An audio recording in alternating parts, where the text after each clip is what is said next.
नमस्कार और इस विश्लेषण में आपका स्वागत है। आज हमारे पास इंजीनियरिंग और निर्माण से जुड़ी दो बहुत अहम चीजों पर कुछ दिलचस्प स्रोत हैं, लकड़ी यानी टिम्बर और पेंट। हम पिछली बार जहां हमने टिम्बर पर बात छोड़ी थी वहीं से आगे बढ़ेंगे। खास तौर पर देखेंगे कि फंगस से लकड़ी को क्या नुकसान होता है और फिर इंडस्ट्री में जो टिम्बर इस्तेमाल होता है उसके प्रकारों को भी समझेंगे। बिल्कुल। और टिम्बर के बाद हम पेंट की दुनिया में गोता लगाएंगे। ये सिर्फ रंग नहीं है, हम देखेंगे कि पेंट असल में क्या है, इसका इस्तेमाल क्यों होता है, किन चीजों से बनता है और हाँ, इसे तैयार करने की प्रक्रिया क्या है। स्रोतों में काफी विस्तार से बताया गया है। हाँ, हमारा मकसद यही है कि इन रोजमर्रा की चीजों के पीछे जो विज्ञान और इंजीनियरिंग है उसे थोड़ा आसान और दिलचस्प तरीके से समझें। तो शुरू करते हैं टिम्बर के दोषों से, वो वाले जो फंगस से होते हैं। सबसे पहला सवाल तो यही है कि ये फंगस लकड़ी पर हमला करती कब है? देखिए, स्रोतों के हिसाब से फंगस के पनपने के लिए दो चीजें एक साथ जरूरी हैं। पहली, लकड़ी में नमी मतलब मॉइस्चर 20% से ज्यादा हो। 20% से ज्यादा, ठीक है। और दूसरी शर्त है कि उसके आसपास हवा और थोड़ी गर्माहट मतलब वार्मथ मौजूद हो। अगर इन दोनों में से एक भी चीज नहीं है तो फंगस हमला नहीं कर पाएगी। अरे वाह, मतलब सिर्फ गीला होना काफी नहीं है, हवा और गर्मी भी चाहिए। इसका कोई उदाहरण है हमारे पास? हाँ, एक बहुत दिलचस्प उदाहरण दिया गया है ताजमहल की नींव का। वो लकड़ी की बनी है। अच्छा, लकड़ी की। जी हाँ, और वो यमुना के पानी में डूबी रहती है। तो नमी तो 20% से कहीं ज्यादा है, लेकिन सैकड़ों सालों से उसे फंगस से कोई बड़ा नुकसान नहीं हुआ। कमाल है। क्यों? क्योंकि पानी के नीचे उसे हवा और वो जरूरी गर्माहट नहीं मिलती। तो ये दिखाता है कि फंगस के लिए वो दोनों शर्तें कितनी जरूरी हैं। सिर्फ एक से काम नहीं चलता। समझ गई। ये तो वाकई बहुत दिलचस्प बात है। चलिए, अब देखते हैं कि अगर ये दोनों शर्तें पूरी हो जाएं, तो फंगस लकड़ी का क्या हाल करती है? अलग अलग तरह के नुकसान होते हैं। हाँ। कई तरह के दोष पैदा करती है फंगस, और उनके नाम भी काफी कुछ बता देते हैं। जैसे कि जैसे? एक है ब्लू स्टेन। इसमें कुछ खास फंगस लकड़ी के बाहरी हिस्से सैपवुड पर हमला करके नीले रंग के धब्बे बना देती हैं। अच्छा, ब्लू स्टेन, ठीक है। फिर है ब्राउन रॉट। ये फंगस लकड़ी के सेल्यूलर कंपाउंड्स को खा जाती है, जिससे लकड़ी का रंग भूरा पड़ जाता है। भूरा? और लकड़ी कमजोर भी हो जाती होगी। बिल्कुल, उसकी स्ट्रेंथ कम हो जाती है। फिर है व्हाइट रॉट। ये लिग्निन को ज्यादा निशाना बनाती है, लकड़ी के रेशों को डीकंपोज करती है, जिससे वो सफेद और रेशेदार सी दिखने लगती है। व्हाइट रॉट, ठीक है। एक और है हार्ट रॉट। ये लकड़ी के अंदरूनी सबसे मजबूत हिस्से यानी हार्टवुड को खा जाती है। इससे टिम्बर की जो मेन स्ट्रेंथ है वो खत्म होने लगती है। ओह, ये तो ज्यादा खतरनाक लगता है। हाँ, और फिर है ड्राई रॉट। ये फंगस लकड़ी को सुखाकर बिल्कुल पाउडर जैसा बना देती है। पाउडर जैसा? हाँ। बाप रे। और आखिर में वेट रॉट। इसमें लकड़ी का एक तरह से केमिकल डीकंपोजिशन होता है, रंग थोड़ा ग्रे जैसा हो जाता है। यह अक्सर तब होता है जब लकड़ी बार बार गीली होती है और फिर सूखती है, मतलब ऑल्टरनेट वेटिंग और ड्राइंग। अच्छा, तो ये अलग-अलग तरीके हैं जिनसे फंगस लकड़ी को नुकसान पहुंचा सकती है। ठीक है, ये तो हुई फंगस की बात। अब लकड़ी के एक दूसरे पहलू पर आते हैं, औद्योगिक टिम्बर। ये क्या होता है? औद्योगिक टिम्बर या इंडस्ट्रियल टिम्बर वो लकड़ी है जिसे प्राकृतिक रूप से पेड़ से काटने के बाद इंडस्ट्री में प्रोसेस करके, मतलब कृत्रिम रूप से, खास जरूरतों के लिए तैयार किया जाता है। इसके कई प्रकार हैं। अच्छा, जैसे कि? सबसे पहले है विनियर। हाँ। इसे आप समझ सकती हैं, लकड़ी की बहुत पतली परतें या शीट्स। कितनी पतली? स्रोत बताते हैं कि करीब 0.4 मिलीमीटर से लेके 6 मिलीमीटर तक मोटी हो सकती हैं। ये अच्छी क्वालिटी की लकड़ी से निकाली जाती हैं और इनका इस्तेमाल फिर प्लाईवुड या दूसरी तरह के बोर्ड बनाने में होता है। प्लाईवुड? हाँ, ये नाम तो सुना है। ये कैसे बनता है? प्लाईवुड में इन्हीं विनियर की कई परतों को एक के ऊपर एक चिपकाया जाता है। लेकिन खास बात यह है कि हर परत के लकड़ी के रेशों ग्रेन्स की दिशा उसके नीचे या ऊपर वाली परत से 90 डिग्री के कोण पर होती है। 90 डिग्री पर? अच्छा, पर ऐसा क्यों करते हैं? इसका क्या फायदा है? इससे प्लाईवुड को दोनों दिशाओं में, लंबाई में भी और चौड़ाई में भी बहुत अच्छी मजबूती मिलती है।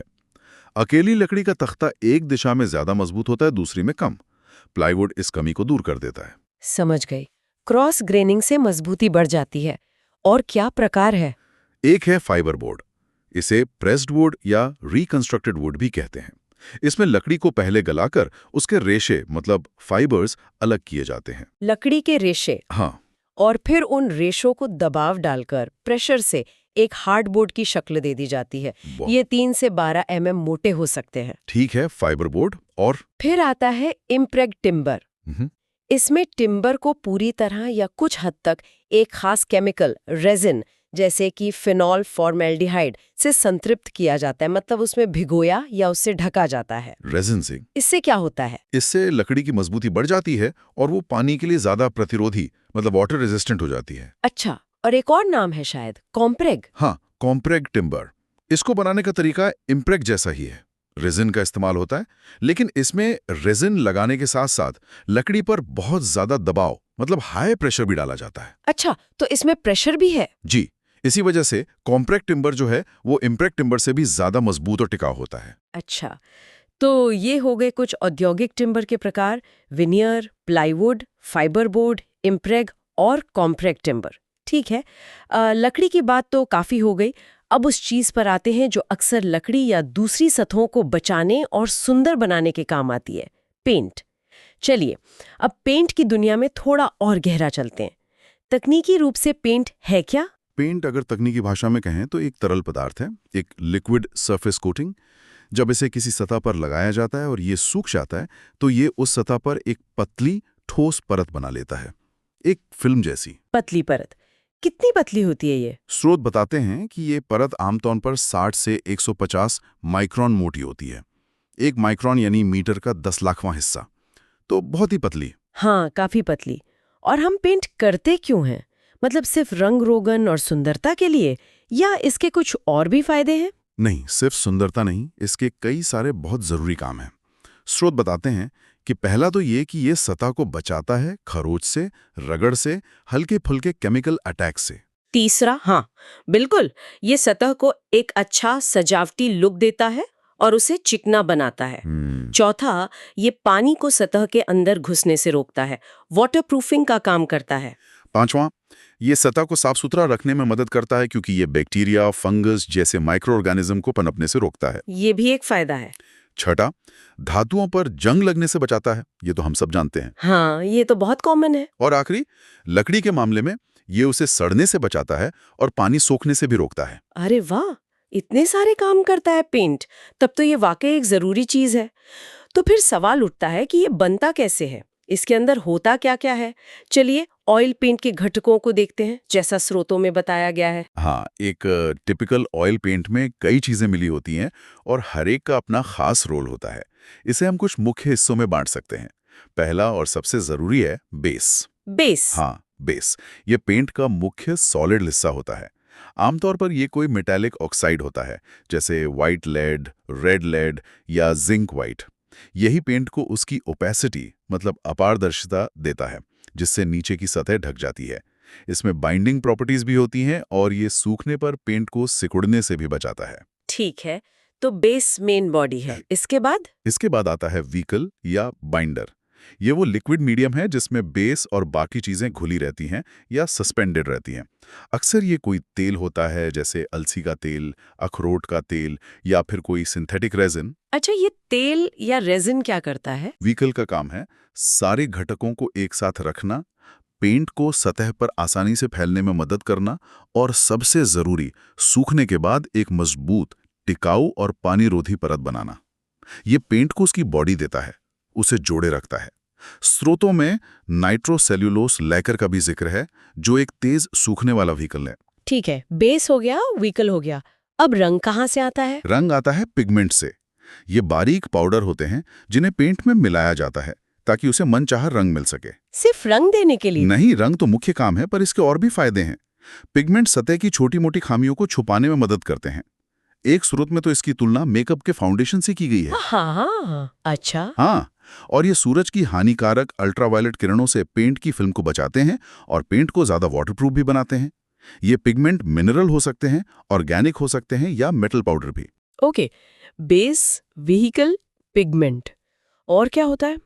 पेंट अक्सर गाढ़ा होता है, उसे पतला भी तो करते हैं। बिल्कुल, उसके लिए होता है सॉल्वेंट या थिनर।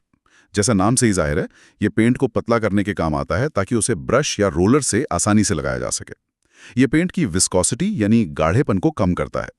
पेट्रोल, स्पिरिट, तारपीन का तेल, टर्पेंटाइन जैसे तरल पदार्थ इसमें इस्तेमाल होते हैं। ठीक है। थिनर हो गया। और कुछ? हाँ, एक और जरूरी चीज है ड्रायर। ये कुछ ऐसे केमिकल्स होते हैं जो पेंट को जल्दी सूखने में मदद करते हैं। ये एक तरह से कैटलिस्ट का काम करते हैं, ऑक्सीडेशन प्रोसेस को तेज करके। अच्छा, मतलब पेंट जल्दी सूखे इसके लिए? जी, लेकिन इन्हें बहुत कम मात्रा में मिलाया जाता है। स्रोत बताते हैं करीब 8% तक। लेड ऑक्साइड, मैंगनीज डाइऑक्साइड इसके उदाहरण हैं। और एक खास बात बताई गई है कि रेड लेड जो है वो मेटल सरफेस पर प्राइमर यानी पहले कोट के लिए बहुत अच्छा माना जाता है। ओके, ड्रायर भी जरूरी है। कुछ और बचा? एक और चीज होती है जिसे अडल्ट्रेंट या फिलर कहते हैं।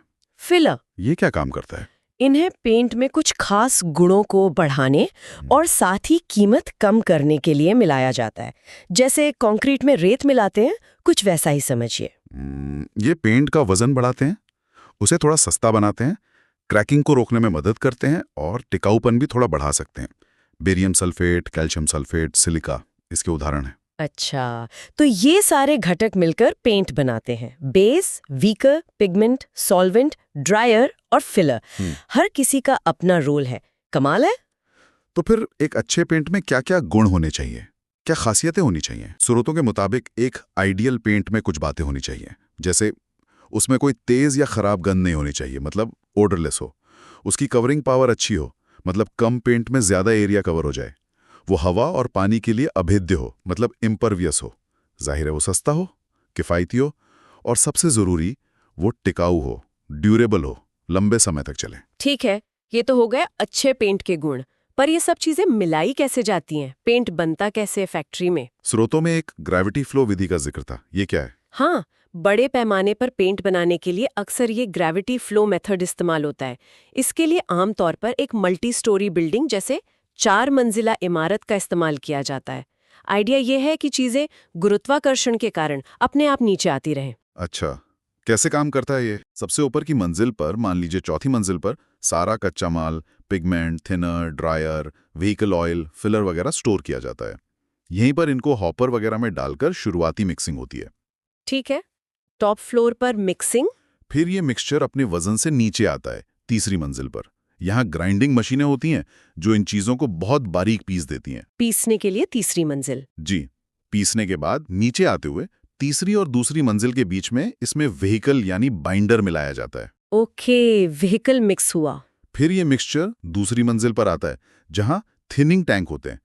यहाँ इसमें सॉल्वेंट यानी थिनर मिलाया जाता है ताकि पेंट को सही कंसिस्टेंसी, सही गाढ़ापन दिया जा सके। दूसरी मंजिल पर थिनिंग। और फिर सबसे नीचे पहली मंजिल पर तैयार पेंट ट्रांसफर टैंक में आता है। यहीं पर उसकी क्वालिटी टेस्टिंग होती है। अगर पेंट सारे टेस्ट पास कर लेता है तो उसे पैक करके शिपमेंट के लिए भेज दिया जाता है। और अगर वो टेस्ट में फेल हो गया तो क्या उसे ठीक करके वापस मिला देते हैं? नहीं, ये एक इंटरेस्टिंग पॉइंट है। स्रोत बताते हैं कि अगर पेंट क्वालिटी टेस्ट में फेल हो जाता है तो उसे डिस्कार्ड कर दिया जाता है, मतलब फेंक दिया जाता है। उसे वापस प्रोसेस में नहीं डाला जाता। क्वालिटी पर बहुत जोर रहता है। अच्छा, ये तो अहम जानकारी है। आपने पहले कवरिंग पावर की बात की थी। इसका ठीक मतलब क्या है कि 1 लीटर पेंट से कितनी दीवार रंग जाएगी? बिल्कुल सही। कवरिंग पावर या स्प्रेडिंग कैपेसिटी का मतलब यही है कि पेंट की एक निश्चित मात्रा, जैसे 1 लीटर, कितना क्षेत्रफल स्क्वायर मीटर में कवर कर सकती है। ये पेंट की टाइप और सतह कैसी है इस पर निर्भर करता है। स्रोतों में एक टेबल का जिक्र है जिसके हिसाब से वार्निश की कवरिंग पावर सबसे ज्यादा होती है, खासकर जब दूसरी कोट लगाई जाए चिकनी सतह पर, करीब 15 स्क्वायर मीटर प्रति लीटर। दूसरी कोट मतलब पेंट एक बार में नहीं लगता? नहीं, आमतौर पर अच्छी फिनिश और टिकाऊपन के लिए कम से कम 2 कोट लगाए जाते हैं। पहला कोट, जिसे प्राइमर या अंडर कोट कहते हैं, वो सतह की छोटी मोटी कमियों को भरता है और एक बेस तैयार करता है। सतह इसे थोड़ा सोख भी लेती है। अच्छा, इसके सूखने के बाद फिर दूसरा कोट यानी फिनिशिंग कोट लगाया जाता है। ये असली रंग और चमक देता है। और क्योंकि अब सतह ज्यादा स्मूथ होती है तो ये कोट ज्यादा फैलता है, मतलब इसकी कवरिंग पावर ज्यादा होती है। समझ गई। 2 कोट जरूरी हैं बेहतर नतीजे के लिए। अच्छा, क्या पेंट लगाने में या लगने के बाद उसमें कुछ दिक्कतें, कुछ डिफेक्ट्स भी आ सकते हैं? हाँ, बिल्कुल आ सकते हैं। पेंट फेलियर की कई वजह हो सकती हैं। स्रोत कुछ मुख्य वजह बताते हैं। नमी, डैम्पनेस। अगर सीलन वाली गीली सतह पर पेंट कर दिया जाए तो वो ठीक से चिपकेगा नहीं, फूल सकता है या पपड़ी बनकर उतर सकता है। सफाई, क्लीनलीनेस। अगर सतह गंदी है, उस पर धूल, तेल या ग्रीस लगी है, तो भी पेंट की पकड़ कमजोर होगी। सतह का हिलना, मूवमेंट। अगर पेंट की हुई सतह जैसे लकड़ी बाद में सिकुड़ती या फैलती है तो पेंट में क्रैक्स आ सकते हैं। Chemical reaction. सतह ऐसी होनी चाहिए जो पेंट के साथ रिएक्ट ना करे। अगर कोई रिएक्शन होता है तो पेंट खराब हो सकता है। तो मतलब पेंटिंग से पहले सतह को ठीक से तैयार करना बहुत जरूरी है। सूखी हो, साफ हो, स्टेबल हो। बिल्कुल, सरफेस प्रिपरेशन बहुत क्रिटिकल है। ठीक है। अच्छा, स्रोतों में कुछ और नाम भी दिखे थे, इनेमल, डिस्टेम्पर, वार्निश। क्या ये भी पेंट के ही प्रकार है या कुछ और है? ये पेंट से मिलते जुलते कोटिंग मटेरियल हैं, पर थोड़े अलग कॉम्पोजिशन और इस्तेमाल के साथ।